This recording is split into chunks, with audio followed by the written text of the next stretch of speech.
নমস্কার, Ramakrishna TV YouTube চ্যানেলের পক্ষ থেকে সকল মা, বাবা, দাদু, দিদা, ঠাকুমা, ঠাকুর দাদাদের জানাই অনেক অনেক ভালোবাসা, প্রীতি ও আন্তরিক শুভেচ্ছা। সবাই ভালো আছেন, ভালো থাকবেন। আমি আবারও চলে এসেছি শ্রী শ্রী রামকৃষ্ণ মিশনের স্বামী লোকেশ্বরানন্দ সম্পাদিত শতরূপে সারদা সম্পর্কে আলোচনা করতে। আজকে আমরা আলোচনা করব শ্রী শ্রী মার সেবক চতুষ্টয়ের দৃষ্টিতে দ্বিতীয় ভাগ, প্রথম অংশ। শ্রীরামকৃষ্ণের সঙ্গে পরিচয় প্রথম পর্বে স্বামী যোগানন্দ শ্রীরামকৃষ্ণের উপদেশ ও লোক ব্যবহারে সামঞ্জস্য অনুসন্ধানে উৎসুক ছিলেন। একদা সেই ঔৎসুক্য শ্রীরামকৃষ্ণ ও শ্রীমায়ের অলৌকিক সম্পর্কের উপরেও ছায়া বিস্তার করেছিল। সেদিন তিনি দক্ষিণেশ্বরে শ্রীরামকৃষ্ণের ঘরে রাত্রি যাপন করেছিলেন।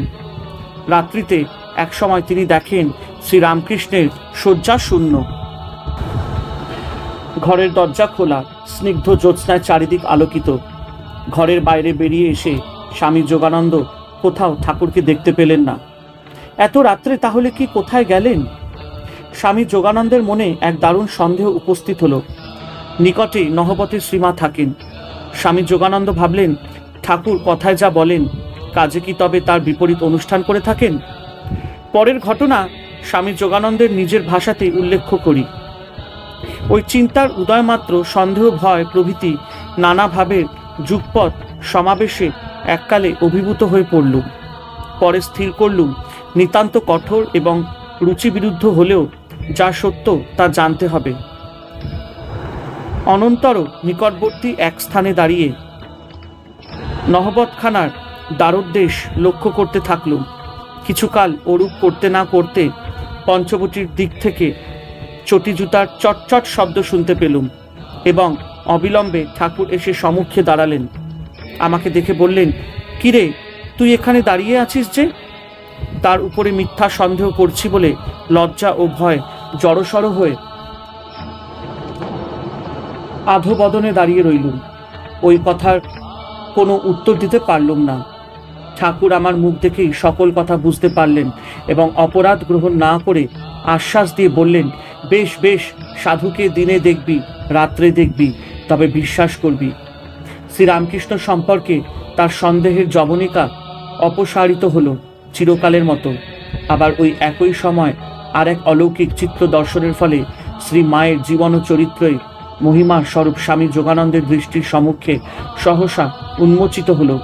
সে সম্পর্কে স্বামী গম্ভীরানন্দ লিখেছেন, ঠাকুর যখন পঞ্চবটির দিক হইতে আসিতেছিলেন তখন যোগিনের দৃষ্টি নহবতের উপর দিকে সহসা আকৃষ্ট হইলে তিনি দেখিলেন চন্দ্রালোকে মা সমাধিস্থা।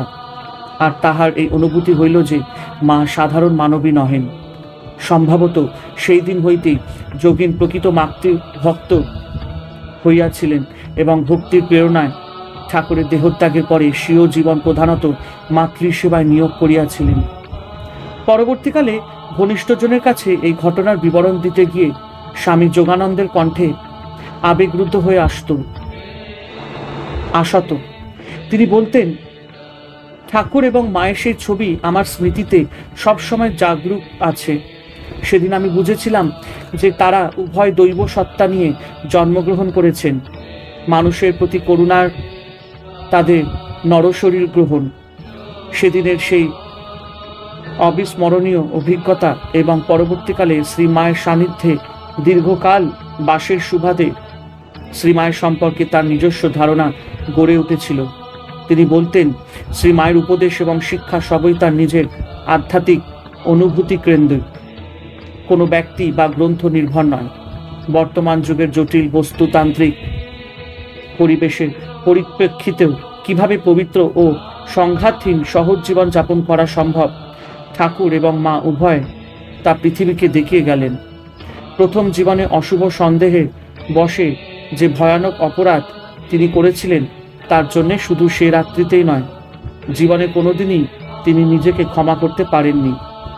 স্বামী শারদানন্দ লিখেছেন, ওই ঘটনার পর গুরুপদে সর্বতোভাবে আত্মসর্গ করিয়া প্রথমে তাহার শ্রীরামকৃষ্ণের এবং তাহার অন্তর্ধানে শ্রী শ্রী মাতা ঠাকুরানীর সেবাতে প্রাণপাত করিয়া স্বামী যোগানন্দ পরজীবনে পূর্বোক্ত অপরাধের সমগ্র প্রায়শ্চিত্ত করিয়াছিলেন। বস্তুত শ্রীরামকৃষ্ণের দেহবাসনের পরে শ্রী শ্রী মায়ের সেবাভার মুখ্যত যোগীন মহারাজই শিরোধার্য করে নিয়েছিলেন এবং আজীবনই তিনি সে ভারকে পরম গৌরবের সঙ্গে স্ব-আহ্লাদে বহন করেছেন। যোগীন মহারাজ বা স্বামী যোগানন্দকে সেবা পরিতৃপ্তা শ্রীমা তার ভারী বলে নির্দেশ করতেন।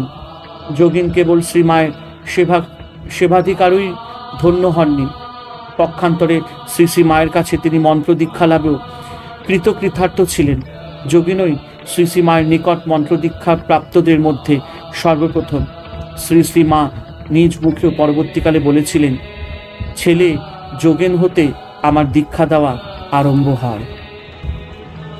শ্রী শ্রী মায়ের সঙ্গে আমরা তার সেবানিরত যোগিনকে 1886 থেকে 1899 পর্যন্ত নানা জায়গায় দেখেছি।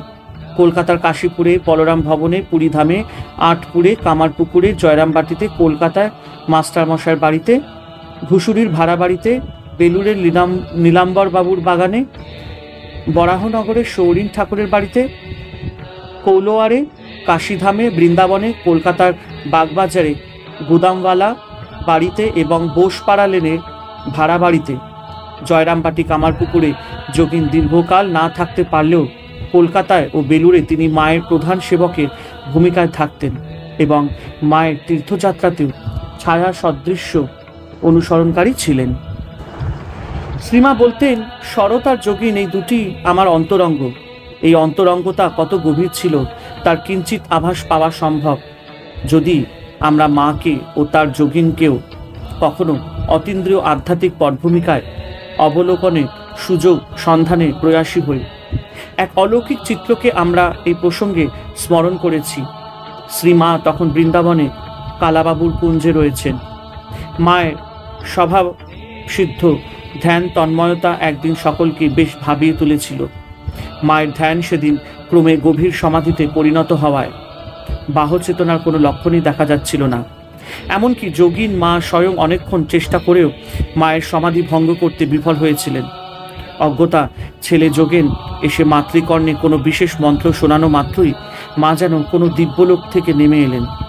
সমাধি থেকে বুহোত্থানের লক্ষণ দেখে সবাই আশ্বস্ত হলেন। অবিকল শ্রীরামকৃষ্ণেরই মতো মায়ের তখনকার হাবভাব সকলকে বিস্ময়াবিষ্ট করেছিল। সমাধি থেকে নামার মুখে ঠাকুর যেমনটি বলতেন, মাও ঠিক তেমনই আবেগ জড়ানো অস্ফুট কণ্ঠে বললেন, খাবো। কিছু খাদ্য, জল ও পান মুখের সামনে ধরলে ঠাকুরের অনুরূপ ভঙ্গিতে মা তা গ্রহণ করেন। এমনকি পানের খিলির সরু দিকটা দাঁতে কেটে ফেলে দিয়ে তবে খেলেন। বিস্ময়ের মধ্যেও বিস্ময়কর ব্যাপার এই যে তখন যোগীন মহারাজই মাকে কয়েকটি প্রশ্ন করতে দুঃসাহসী হয়েছিলেন। শ্রীরামকৃষ্ণ ভাবাবিষ্টা মা ও ঠিক ঠাকুরের মতোই সেবক সন্তানের সবকটি প্রশ্নের উত্তর দিয়েছিলেন। ঘটনাটি বহুদিক থেকেই অসামান্য, সেব্য সেবকের সম্বন্ধ নির্ণয়ের জন্য তো বটেই। হরে কৃষ্ণ কৃষ্ণ কৃষ্ণ হরে হরে, হরে রাম রাম রাম হরে হরে। জয় শিব শম্ভু, জয় দেবী দুর্গা দুর্গাতি নাশিনী, জয় মা কালী।